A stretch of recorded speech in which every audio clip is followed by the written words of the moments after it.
Salman Momika का जिक्र 28 जून 2023 को तब हुआ जब उसने स्टॉकहोम की एक मस्जिद के बाहर कुरान की किताब को आग के हवाले किया था।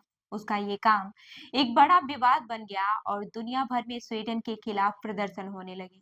सिर्फ यही नहीं, सलमान ने उसके बाद भी कई मस्जिदों के सामने कुरान की कई कापियों को जलाया था।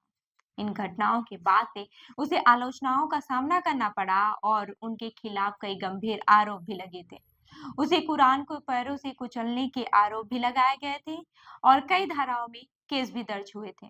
उसकी हरकतें न सिर्फ मुस्लिम समुदाय को ठोस पहुंचाने वाली थी, बल्कि स्वीडन की आंतरिक राजनीति और सामाजिक माहौल में भी उथल-पुथल मचाने वाली थी।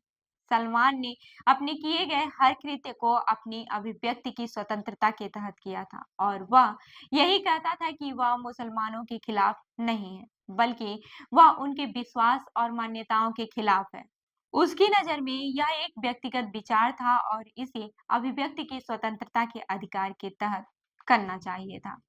अब इस पूरे मामले का दूसरा पहलू यह था कि सलमान का जीवन कुछ अलग ही था।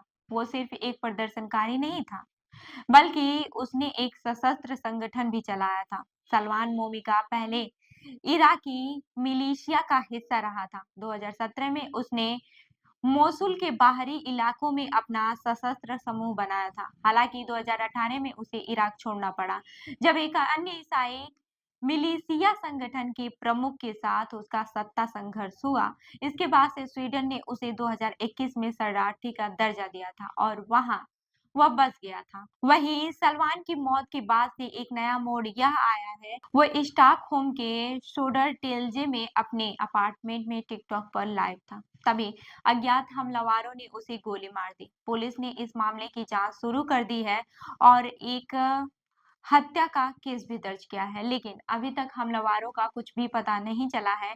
38 साल के सलमान की हत्या के बाद से स्टॉकहोम की अदालत में चल रहे उसके मामले पर भी असर पड़ा है। 16 जनवरी को उस पर मुकदमा चल रहा था, लेकिन अब उसकी मौत के बाद अदालत ने फैसला 3 फरवरी तक के लिए टाल दिया है। वहीं सलमान की मौत ने एक बार फिर से उसकी विवादास्पद हरकतों को ताजा कर दिया है। कुछ लोगों ने उसे एक स्वतंत्र सेनानी मानते थे, तो कुछ लोग उसे एक असामाजिक तत्व के रूप में भी देखते थे। स्वीडन में उसकी हरकतों को लेकर गुस्से के साथ-साथ सहमत भी थे, लेकिन अब उसकी मौत ने एक नया विवाद खड़ा कर दिया है। कुल मिलाकर सलमान मोमिका की कहानी एक ऐसे व्यक्ति की है जिसने अपने अभिव्यक्ति की स्वतंत्रता के नाम पर एक धर्म और समुदाय को अपमानित किया और उसके बाद से अपनी जिंदगी की कीमत चुकाई। अब सवाल यह उठता है कि क्या अभिव्यक्ति की स्वतंत्रता के नाम पर किसी को इस हद तक जाने की इजाजत दी जानी चाहिए, या फिर हमें एक सीमित दायरे में रहकर अपने विचार व्यक्त करने चाहिए ताकि किसी के विश्वास और भावनाओं को ठेस न पहुंचे। तो इस खबर पर क्या है आपकी राय, हमें जरूर बताएं और ऐसी ही अन्य खबरों के लिए जुड़े रहिए हमारे साथ। देखते रहिए जन दर्पण न्यूज। धन्यवाद।